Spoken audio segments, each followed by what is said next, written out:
প্রত্যেকটা ব্যক্তি চায় মানুষ তার প্রশংসা করুক।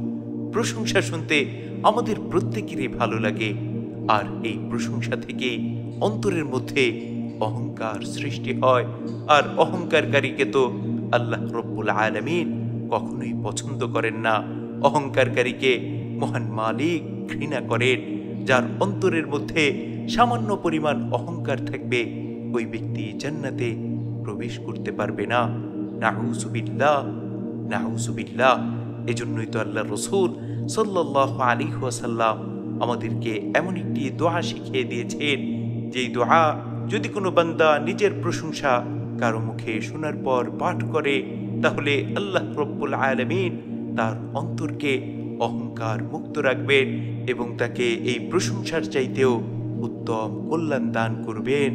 সুবহানাল্লাহ, সুবহানাল্লাহি ওয়া বিহামদিহি, সুবহানাল্লাহিল আযীম।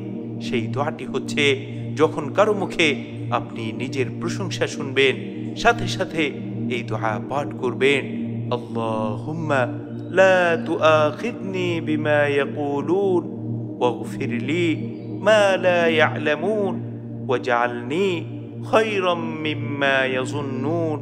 দোয়াটি আবারও বলছি, আল্লাহুম্মা লা তুআখিযনি বিমা ইয়াকুলুন ওয়াগফির লি মা লা ইয়া'লামুন ওয়াজআলনি খায়রাম মিম্মা ইয়াযুন্নুন। হে আল্লাহ, হে আমার মালিক, আমার সম্পর্কে যা বলা হচ্ছে তার জন্য আপনি আমাকে পাকড়াও করবেন না, আর তারা যা জানে না তার জন্য আমাকে ক্ষমা করুন। ওগো মালিক, আমাকে তাদের ধারণার চেয়েও উত্তম কল্যাণ দান করুন। সুবহানাল্লাহ, সুবহানাল্লাহি ওয়া বিহামদিহি, সুবহানাল্লাহিল আযীম।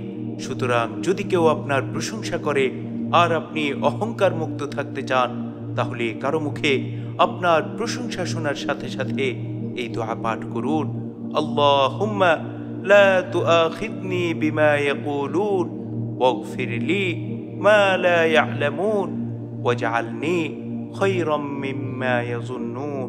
তাহলে আল্লাহ রব্বুল আলামিন অবশ্যই আপনার অন্তরকে অহংকার মুক্ত করে দিবেন এবং এই প্রশংসার চেয়েও উত্তম কল্যাণ দান করবেন।